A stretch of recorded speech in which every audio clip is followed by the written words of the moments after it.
Today we are talking about self-worth and resilience, Tony. But before I introduce our guest, I want to remind you to download and subscribe to this podcast. Click that subscribe button. And in the studio with me today is TV personality, author, mental health advocate. You might know her from the TV show Dance Moms, Chloe Lukasiak.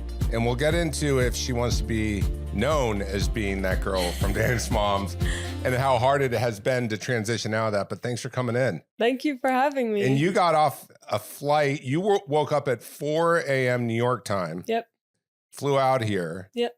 You're running on how much sleep? Well, luckily I slept on the flight, so I'd say like a good few hours now, but like 2 hours. I gotcha. And so I only know a little bit about Dance Moms.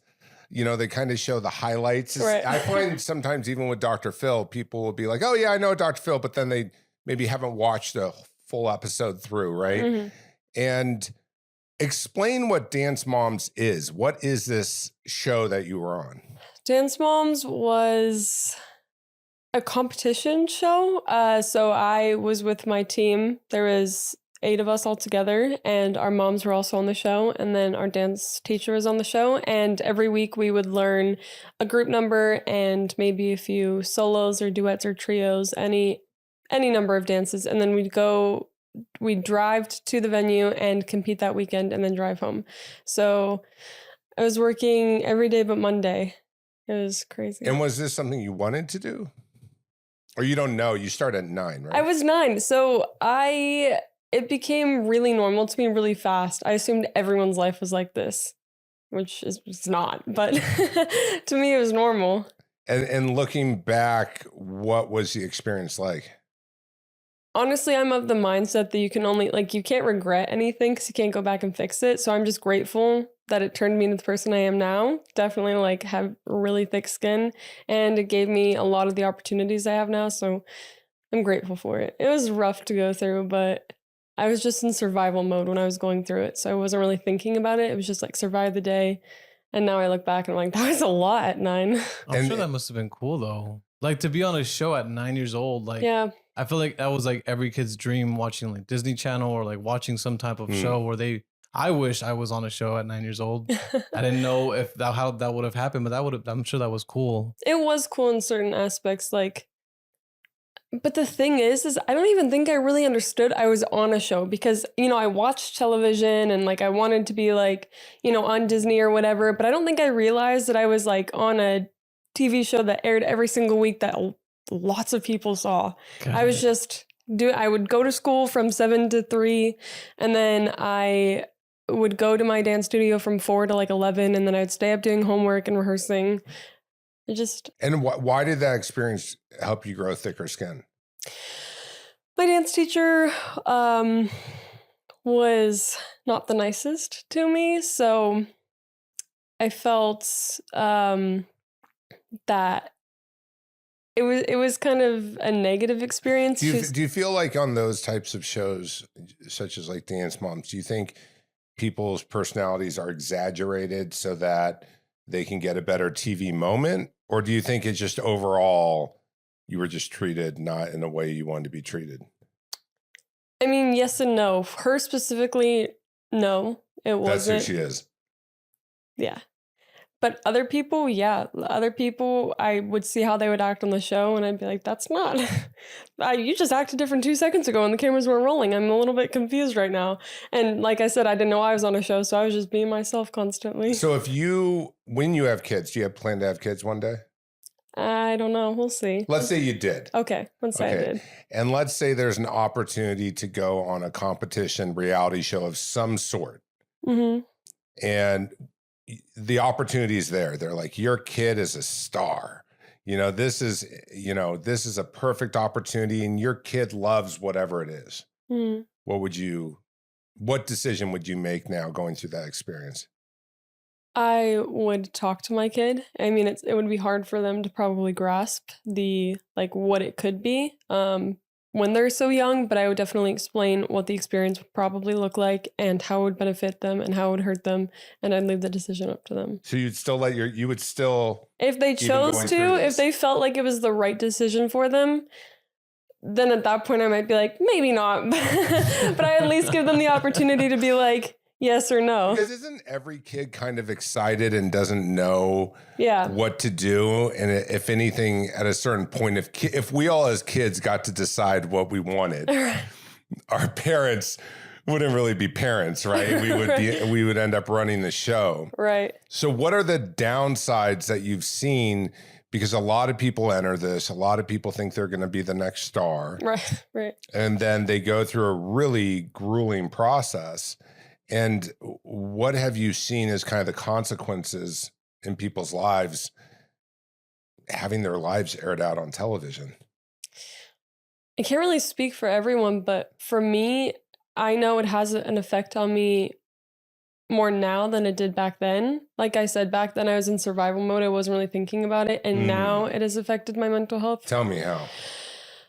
I think, so this past year, I've really used it to like, the past 2 years, quarantine, I used it to like slow down and kind of go like inward and heal. Like it was definitely a really like growing year for me. But prior to that, like I didn't really think about it. I shoved it away constantly. I was like, we don't need to like bring that up, because if we bring that up, then I'm just going to be laying in bed for like 4 months. So now I realize how much it had an effect on my self-esteem, my self-worth. I struggled with eating disorders, but it was only after I left the show that happened. But I'm sure that the eating disorders kind of stemmed from the show a little bit. I think in lots of ways. I mean, it shaped who I am, and I don't think I even know all the ways that it shaped who I am. But when you say it affected your self-esteem, but at the time you didn't realize it was because you were kind of young. Right. And so you've matured now. In what ways do you feel like, oh, wow, that affected my self-esteem? If I hadn't done it, maybe I wouldn't view myself as blank. I never ever see myself as, I feel like everyone maybe feels this way in their own way, but I like don't see myself as like a worthy person ever. It's taken me a lot to just be like, I deserve to like feel how I feel, and it's okay to want to win first place, or not win first place, but like in the adult world, whatever that means. So you say because of that experience, did you win, by the way? You were on 4 seasons. Did you ever win the show? Yeah, that was kind of like my quote unquote storyline. It's like I wouldn't win all year, and then the second season, I think I won first place. So that was at nationals. You think it didn't matter? It didn't matter? Meaning like you're like, I think I won first place. So meaning that like didn't have that much of a impact. No. I look back in my years of playing basketball, and I played on a team in high school that was top 25 in the country. People would travel from all over to just have this as your coach. This guy, Gary McKnight is his name. And we would win everything, state championship, CIF, but none of that today has any impact. I remember he would say, you're never going to forget these moments. And all I remember was him saying, you're never going to forget these moments. Yeah. But other than that, it really felt like you go through this like hamster wheel made to believe these certain things are important when really they don't matter at all. If anything, you're just helping an institution or a coach look good or make good TV. You're not really doing anything because you're kind of controlled in a way. You're edited. You're not able to have a choice in how you present yourself to the world. And you kind of have to deal with whatever it is. But I'm curious, what had you come to this realization that you had a core belief that you weren't worthy? I think it was always in the back of my mind, but I never realized that it wasn't like a normal thought to have, that like not everyone assumed that they like didn't deserve to like receive good things and like do good in life. until, like I said, like a year and a half ago. And then like when the world slowed down and I just had so much time I started therapy. I'm now in a life coaching program. Like I'm like really doing all the work. And now I'm like, oh, I don't think everyone has these thoughts that you're not like good enough. And that seems so cliche, that sentence. I don't know how to like fully go into it without just like describe, like it's just a feeling I have that I'm working through. But and do certain situations, trigger that feeling more? Absolutely. So what type of situations seem to bring that out the most? I mean, I have I've acted in 7 films, but I'm auditioning still, and that's something I'm interested in, acting. And so, when I do auditions, and actually not half the time, most of the time, the answer is no, there's rejection. Like that definitely triggers it. That's the only one that comes to mind because it's the most like it's a good example of how I feel. But and what do you typically in the past, not saying today, when you would feel like you're not worthy or feel rejected, or not good enough, how would you cope? I just sit in that feeling. I wouldn't even deal with it. I'd be like, wow, you're not going to get this part. You're not good enough. Like your dance teacher told you over and over, she was right. And I think that's like where I'm starting to realize it's not that she was right. It's just that's what she's told me. And that's my core belief is that she's right, that I'm not good enough. So that's what I'm trying to change, is that that's not true. It's just one person's opinion. Yeah, it's almost like when somebody's voice can tap into your insecurity because authentically or in a real way, you would feel insecure competing in anything. Then when you're a kid, competing in it, we don't have the coping skills. We don't have the self-awareness. We don't realize the value of what's important and what's not important. And so the voices when we're young can become really loud and strong.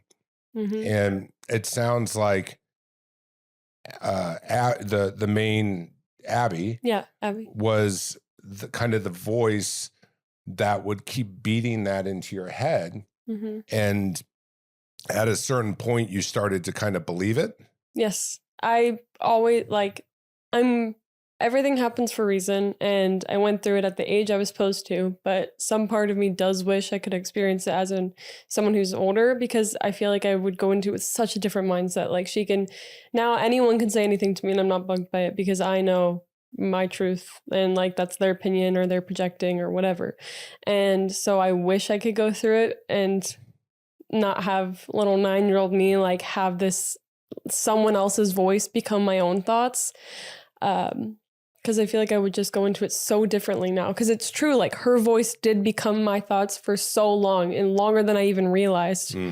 I mean, up until like 2 years ago. So it's something I'm still working.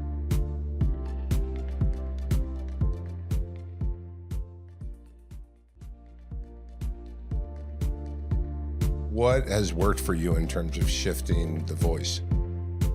Well, like I said, therapy, life coaching, but anything a lot of like anything in therapy or life coaching specifically, like a certain exercise or a certain approach. I meditate every day. I do like incorporate like inner child work and all those things, because I think that really helps me a lot. So just kind of soothing that part of my mind that's like, it's okay, like it's okay to be upset about that time in your life, but that's not your truth. That's not who you are. You can be whoever you want to be. Like you can reshape, like you can write your narrative, like your story. It doesn't have to be someone else's opinions from 10 years ago still lingering in your thoughts. Like, so journaling, meditating, those are my main things. 20.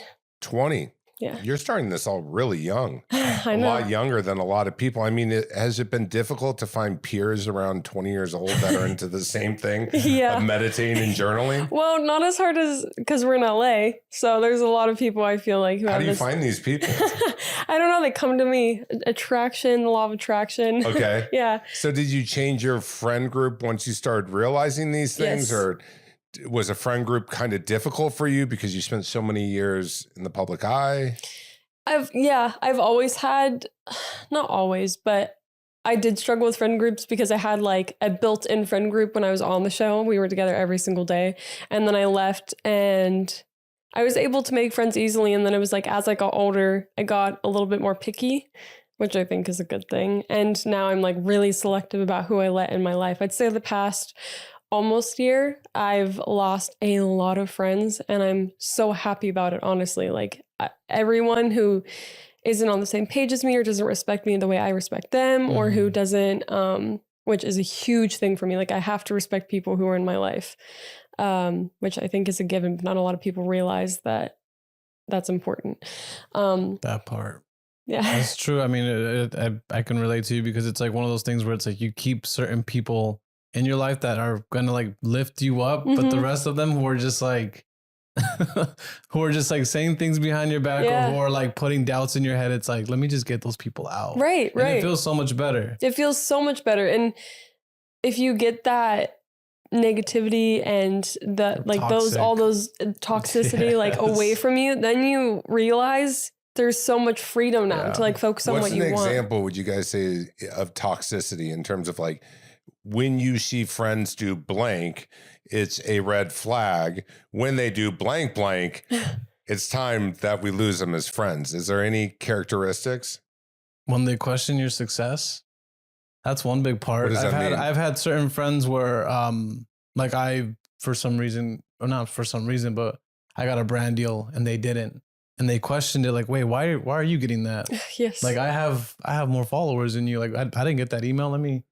That's weird that they hit you up for that, but they didn't. So that'll immediately turn you off. Yeah, because it's like, wait, like why don't I deserve that? Like why am I not deserving of that? Like do you feel like? And then they just kept on going until the point where it's like, this person started, where they're not happy for you. Yeah. No, it was not happy there. It's at all. More questioning. Yeah, as if it's a fluke. Yeah, and then of course it comes into where like, oh, was the agency that got you, was someone working with you that was gay? Oh, that's probably why, because you're gay, they're gay.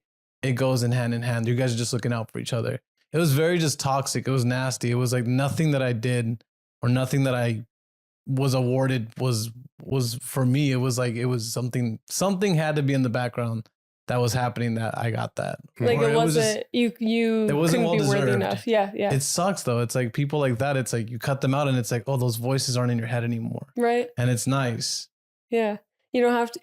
Someone told me this once: when you walk away from your friend group or you leave them for the night, if you feel any sort of way other than energized, inspired, feel like good, then you should cut them out. And I had that experience recently. I was with a friend who I've been friends with for like 2 or 3 years, and just she's changed a lot and like was just treating me differently. And when I left, I felt horrible. I felt bad about myself first, and then I was like, you have no reason to feel bad about yourself. It's her projecting and changing as a human, and she doesn't really fit your life anymore. So I've cut her out. I don't really talk to her anymore. It's not that I'm like, you're cut out, boundaries. Yeah. If she changes, I'm happy to like maybe like let her back in, but that's hard though, because that comes with time. I feel like it's not overnight where someone can say, hey, I'm different, I won't do this anymore. But it's like, I always view it as a house.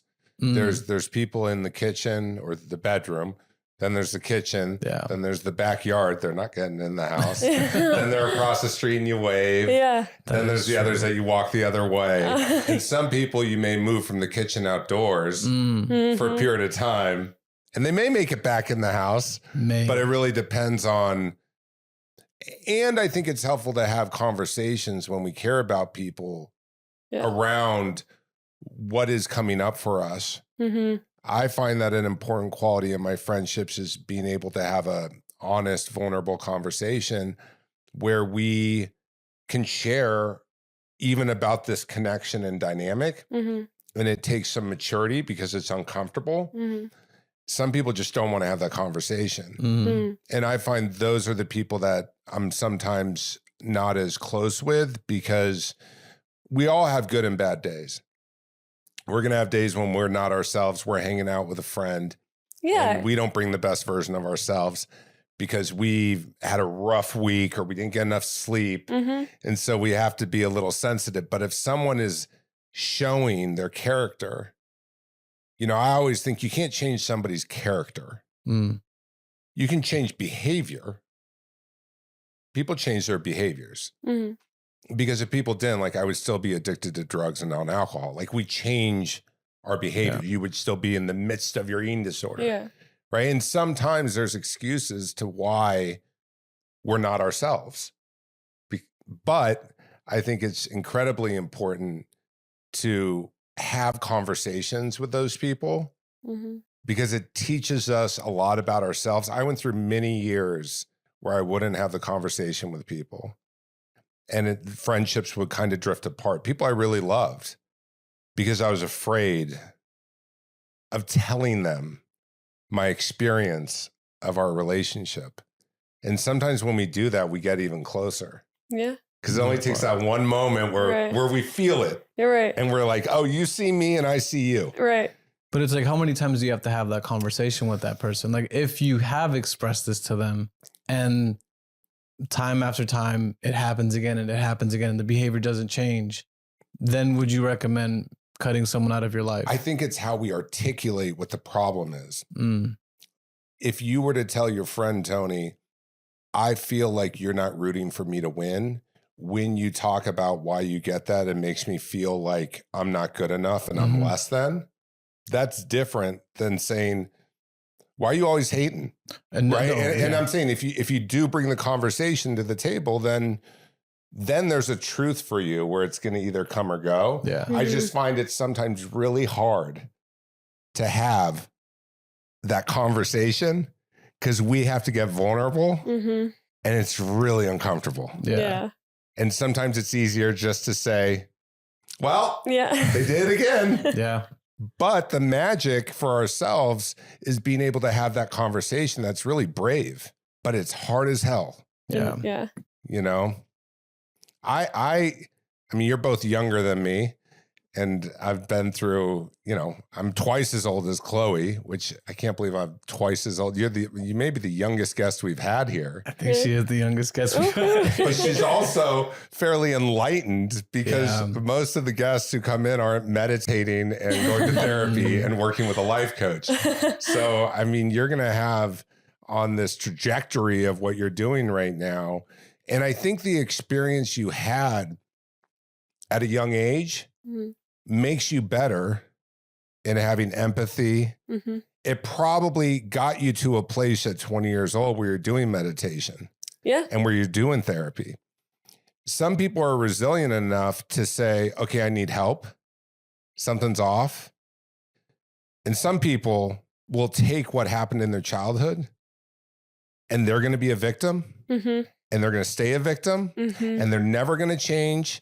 And so I really applaud you for taking initiative and not sitting here in any sort of way claiming that poor me, you know, that's the vibe I get off of you. No, I mean, I admit, well, actually I was going to say I have those moments, but I think since I've started this sort of like journey, I don't really have those moments because I like these past 2 years of enlightenment have made me realize that it's like all my perspective, like what I can do about it. Like, I don't want to be the victim. I don't want to let my past define my future. I want to be like, I want to change my story right now because I don't want to look back when I'm 80 and be like, wow, 4 years of my life when I was 9 years old controlled how the rest of my life went. Do you still love to dance?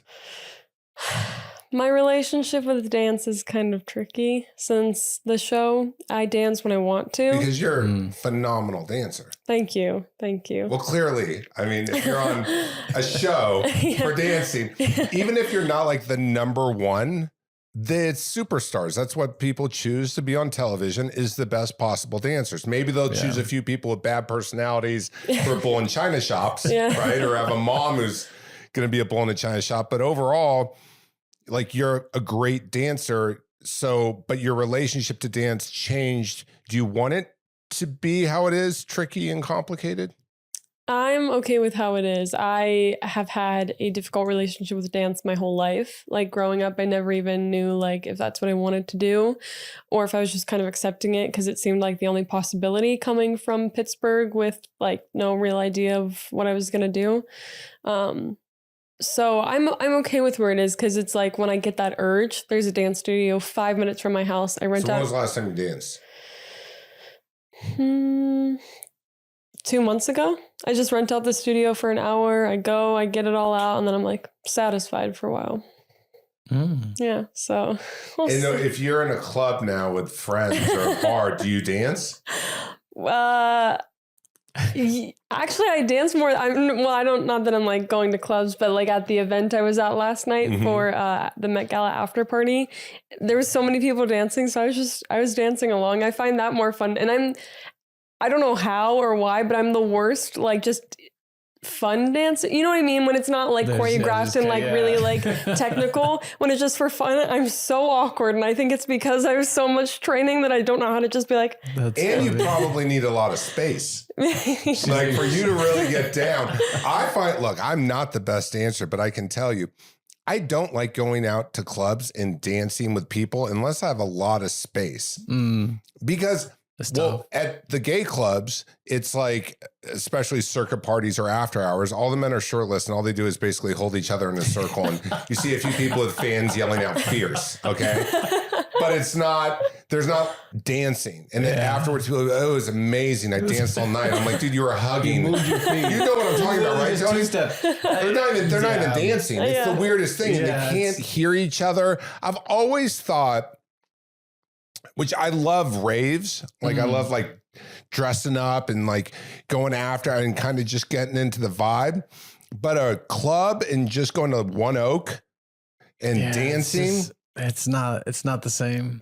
I mean, it's just not as fun. Like it's fun to a certain extent, but it's not as fun. I don't know why I picture her at the after party, like doing a full on choreography. All I picture is like, she's not the girl I would want to dance next to. Because move out of the way. I went to college with this girl who took ballet when she was younger. And when she danced in the club, it was so graceful and cool. Oh my God, no, that's like, not me. Really? I'm putting myself down right now, but no, I'm telling you. And yeah, if you ever see each other at like an after party or something, I just sit in a corner and I just like move my shoulders like barely. It's so everyone's like, look at the white girl dancing. Yeah, yes, exactly. She can't do that yet. She's got no rhythm. They're gonna make a meme about it. They're gonna take a video and be like, this is white people dancing. Mike, what would you recommend to her or to anyone how to build up self-worth? Well, like you both are talking about, what's crucial is your community or the people around you, because the types of conversations we have with people also, if they're safe and encouraging and growth oriented, that's medicine to the soul. And so definitely community, ritual, having some sort of ritual, which you're doing, which is meditation. You know, everyone's different. I do a mantra. I look in the mirror. Even now, I'll still say things, you know, especially when it's a big event. But self-esteem comes from doing esteemable things, but it also requires talking and communicating with other people, because you can do a lot of esteemable things and just be a people pleaser. Or you can talk to someone about how you feel. You know, people pleasers, for example, are afraid of someone else being disappointed. They won't talk about it. And then eventually they get resentful. They don't say anything and it comes out passive aggressively. So I just think it's just being on the journey. I mean, it's being on that growth journey, which you're on. I'm impressed that you're 20. I've said it, but that's an awesome thing. Thank you. I was not meditating at 20 years old. Yeah, but what's your mantra, if you don't mind me asking? It changes, you know? Yeah. Like, what's yours? Mine changes every day. I just found this app called I Am, and it's an affirmation app, and it sends you affirmations or you can pick how often, but it sends every hour. And I find it's so nice because like life gets chaotic, and then like my affirmation will pop up, and for some reason it centers me back to like who I've been working on being the past 2 years. Yeah. But I don't really have a mantra right now. I'll look in the mirror and I'll call myself a bad bitch. And when I know I need to I need to turn it on, and I'm going into a room with high energy and I better bring my A game. Mm-hmm. And then if I'm going into a room where I'm like, okay, I don't want any anxiety, it's just like, you're enough. Yeah. You're awesome. Yeah. You know, but Yeah. if it's that energy, like I'm going to go on stage and go speak for thousands of people. Yeah. Right. Sometimes you need that. I'm a bad bitch. Yeah. You do all the time. I'm like, you better go in there and work. Okay, so we have a few questions. What we do on this podcast now is you're going to read out the wizard hat. So you'll pull 2 questions. Oh, you can grab the hat, or you can grab the whole hat. Yeah, you can grab the whole hat. That way, it's a little bit easier for you. She grabs all the questions. Oh no. Okay. Just grab any. I need a mantra right now. When did you first get your heart broken? Oh man, that was who put that question in there? That's brutal. That is brutal.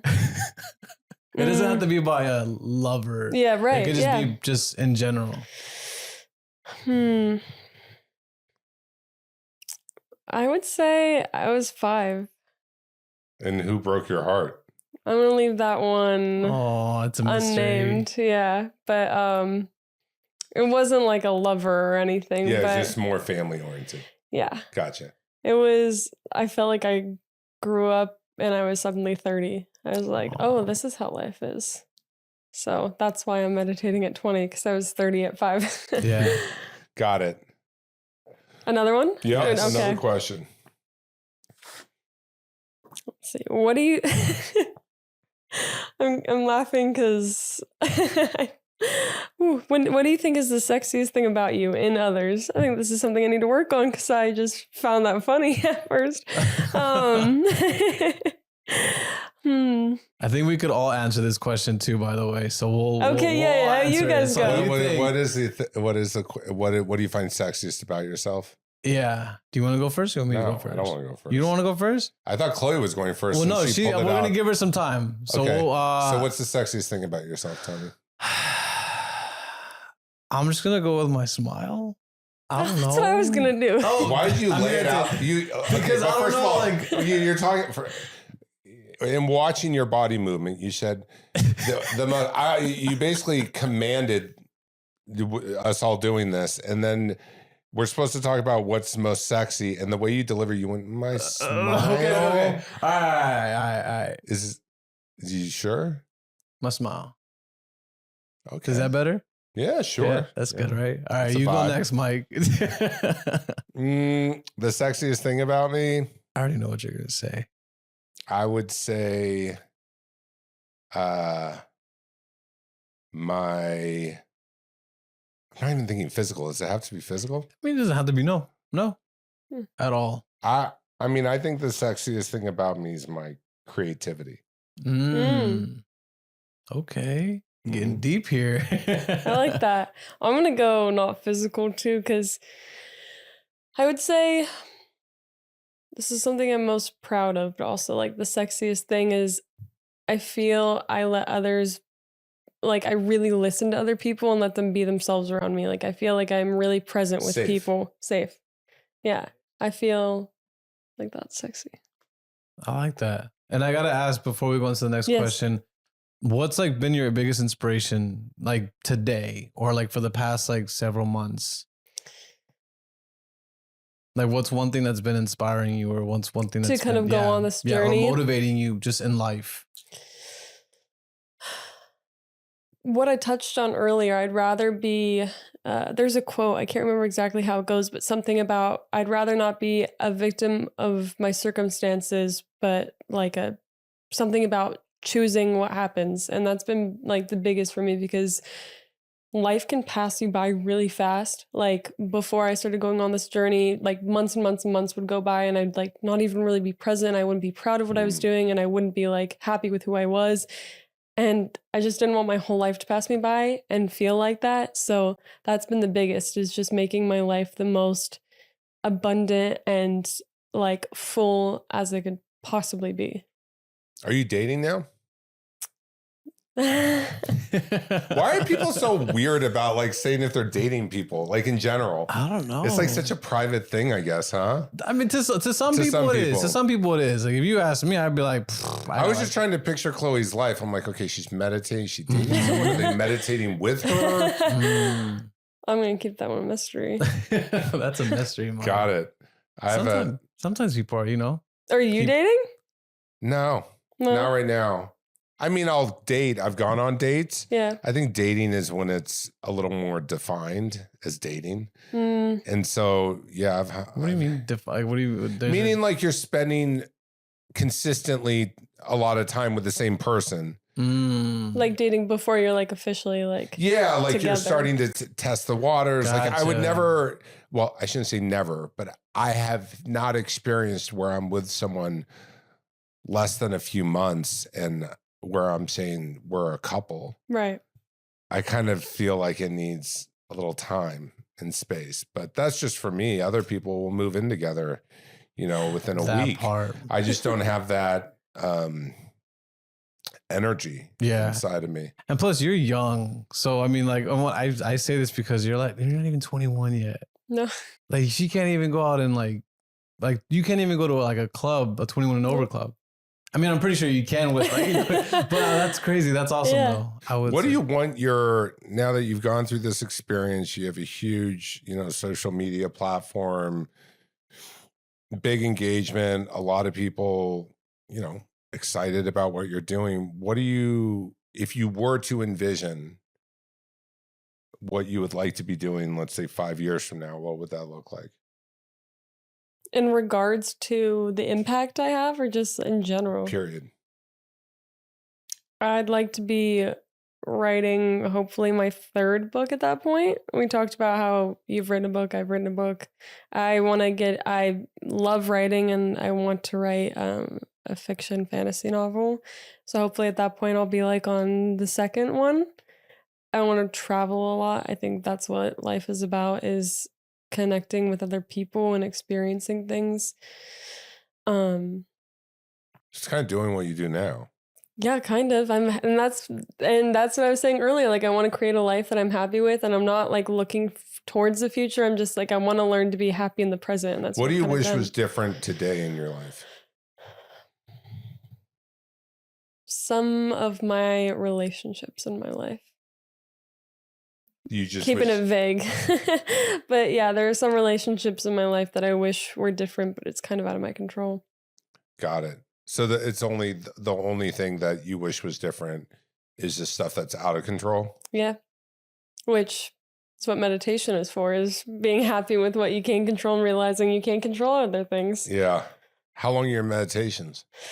It varies. Sometimes I like only have 5 minutes, or my brain but I love to get like a good 20-minute one in. And ideally I like to like do yoga and stretch after or before, depending. I love yoga. Mm-hmm.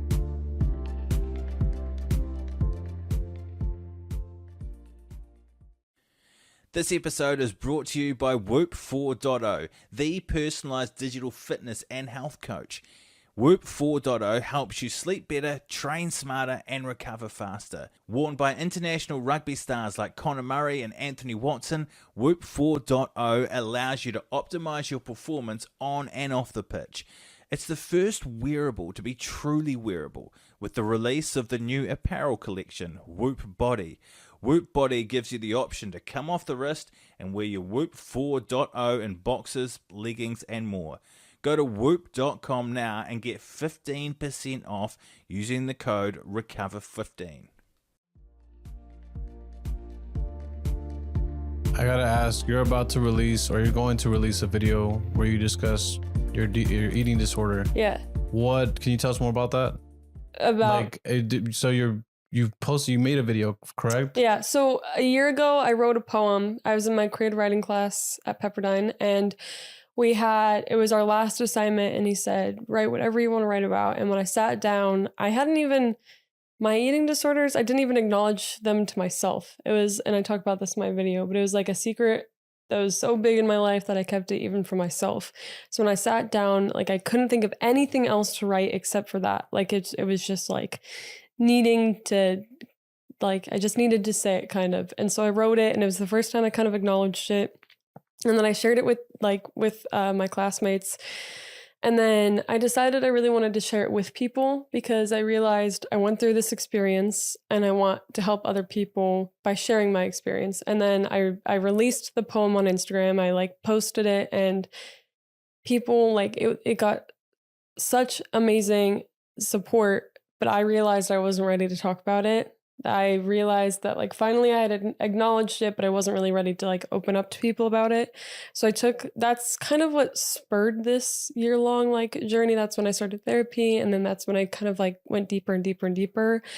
And now I'm in like a safe place. So that's why I wanted to like record the video and talk about it. And what do you talk about?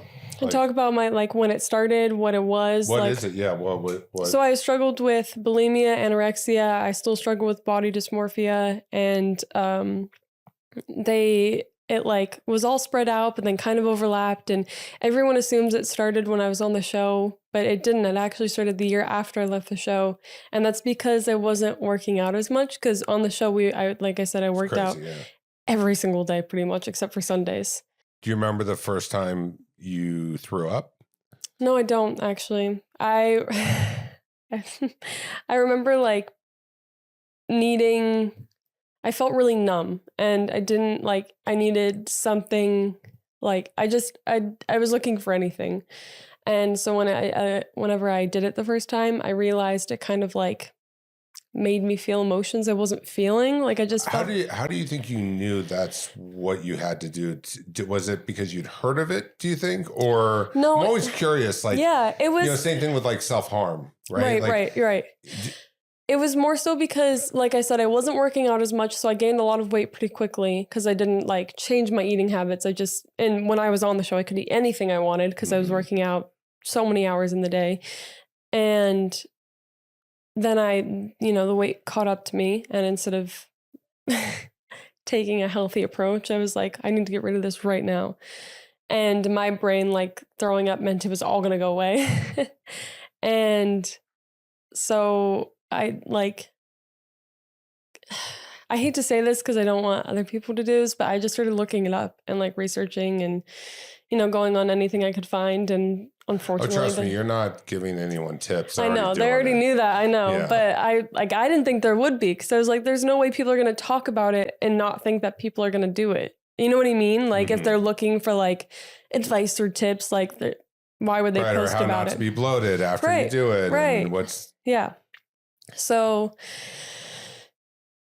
yeah, then I started throwing up, and then it wasn't until I moved to LA that I like stopped eating. And at first it was just because I was really busy and I wasn't prioritizing self-care. And then it got to a point where I was like addicted to the feeling of like being shaky and not eating. And like it just went down from there. And all along it was my body dysmorphia. So that's another thing I'm trying to work on. It's difficult though. So are you out of the, purging? Yeah, I'd say I'm fully recovered. I don't really consider body dysmorphia as part of the eating disorders, but it was like the reason they started and then they became something else. So when you say body dysmorphia, is there like a certain thing that always catches you, whether you're looking at photos, the mirror, anything that you kind of aren't able to, it's like your go-to, like I'm looking there first? My thighs. Your thighs. Yeah. And on Instagram, models, like you see like size 00 models every other post. If you're looking at the wrong Instagram, I mean, like, and that was a huge struggle for me. Was looking at other models and like the perfect bodies, and so that's what you look at. And how do you change your relationship to that now? I think my life has changed. So now I'm intentional with everything I do.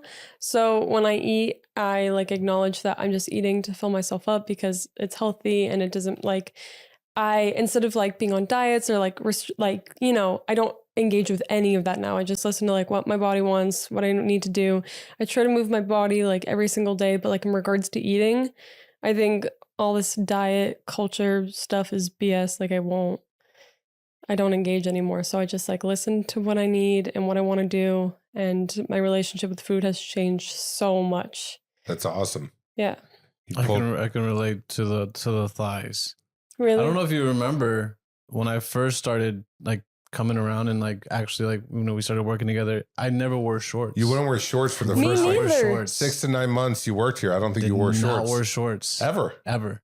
I was like so self-conscious of my legs that I was just like, especially just here in West Hollywood, guys will wear shorts and like they have nice big thighs. And for me, I never liked my legs until, which I'm very blessed and fortunate to have, my boyfriend eventually was just like, I love your legs. Like, I love your legs for the way they are. Like, you don't need to have big legs. You don't need to have big thighs. And then eventually I was like, all right, cool. Like, I don't mind. And, I still get compliments every now and then about, or not compliments, but people still tell me like, oh my God, your legs are so skinny. Like, you need to like do something about it, which thanks to Mike, I have been slowly but surely working out legs more often, but because I've worked out with him a couple of times, but definitely, I can relate to you with the legs and the thighs because that sucks. Like, it makes me not want to wear shorts. I've always worn pants and I can see right now you're wearing a very long skirt. Yeah. Oh, I wouldn't wear shirts for years. Wow. Years you would not catch me in shorts, skirts, anything. I have like the polar opposite. I'm like, take it or leave it. This is what God gave me. Like, I'm going to work out and like my body will adjust how it needs to adjust. But like, sure, I want a better angle maybe, but it's kind of like, who am I doing this for? Right. Yeah. That part. Like someone I don't know on Instagram, like someone that's not going to buy my books anyways, because they're focused on my whatever instead of my message. But I can understand the feeling. Like I've had brief moments in this digital space where I'm new to it. I'm 41 years old and I'm like, okay, I'm trying to be liked. Why am I trying to be liked? By strangers? And it's a little confusing at times as you're trying to grow a brand and a business and how to stay authentic. But I don't know. In this last year during COVID, I just realized, and it was a roller coaster. It's like, it is what it is. It is what it is. And no one cares, honestly. No one cares about anything about any of us. No. They're just like us thinking about themselves. Yes. Yeah. That is something I realized this year. Changed my life. No one is thinking about you as much as you think they're thinking about you. No one's thinking about your thighs. I know. No one. No, not a single person is thinking about I would my never thighs. even thought thighs. Yeah. Like, even if that's not even like a thought. No, I know. Yeah, it's... Sorry, I got too far away from the audio. No. It's interesting how we hook. So how can you get over this thigh obsession?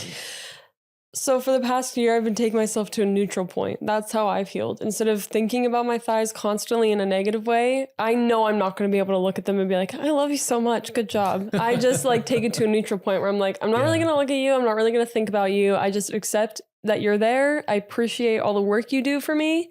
Thank you. And then we leave it at that. I don't know if I'll ever like love my thighs, but the rest of my body, I've learned to be like really proud of it. Carries me everywhere I need to go. It does for me what I need to do. It works out for me. But don't you feel like you're on one hand, you're saying that. On the other hand, you're a beautiful girl, woman. Thank you. You just went to Fashion Week. You have to wear sexy outfits. You didn't show up in, a velour jumpsuit. Right. And even then you'd probably make it sexy. Your makeup's on point. Your hair's on point. Earrings are on point. Your skin's on point. Your earrings are, your shoes are on point, right? So it's not, there is another side to it where yes, these shoes this body takes you places. It's almost like, how do you find that fine line though, to where you don't obsess about it because you still want to look good. Good. I know it's hard, especially when you like put yourself in this industry, right? Where like it matters what you look like, which like I don't understand. But especially going to New York Fashion Week, like to be completely honest, this week was really triggering for me. I haven't gone in like 2 years because of COVID. So this year this week I really struggled.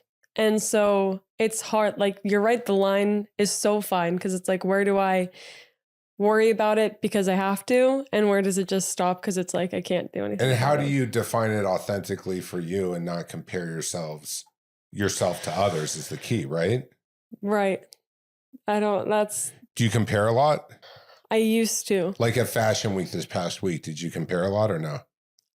Luckily, no, not this that's week. awesome. Yeah. I was just, like I said, I'm more at a neutral point where I'm like, I can't like change my bones. So I'm just going to accept this. And what's crazy is that I'm sure a lot of girls would kill to look like you. Kill. I know. Literally. And that's what's crazy. That's what's like kind of sad about anyone who struggles with like eating disorders, body dysmorphia, all of that. It's like it's mostly a mental thing. Like it's all about like, it's not really about like, I hate my thighs. It had to do with a lot of like mental health problems. Well, and it has to do with you having a story that you tell yourself you're not worthy. Right. So, of course, well, girl, look at your thighs, Yeah, right? right. Yeah. See? Exactly. It allows you to stay committed to the limiting belief that you have that you're not worthy. So if you're able to pick something that isn't perfect, then aha, see? You're going to find, if you have whatever narrative you have in your head, your brain is going to look for things to,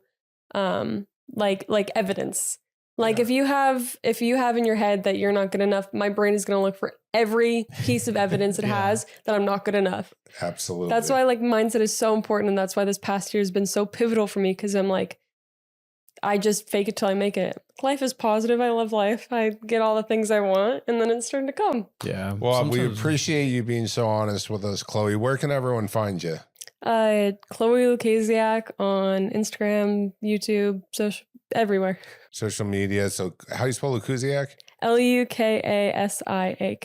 I just had to say that because I know it could go a lot of different directions when you spell it out. Well, thanks for coming in. I think it goes to show that you can do television at a young age and still come out as a beautiful, young, talented woman, and that you still show up even on very little sleep and landing and you're a go-getter. And congratulations on being this resilient and taking care of your mindset and realizing it's a priority. So you're welcome to come by anytime. Thank you. I appreciate it. This was the best thing to get off a flight to. So thank you. Good. And thank you for sharing your story too. Yeah. It's about everything, about your childhood and about, your eating disorder and all that stuff. And I can't wait to see the video. Thank you. Yeah, me too. This video is going to be hot, so everyone has to check it out on Instagram.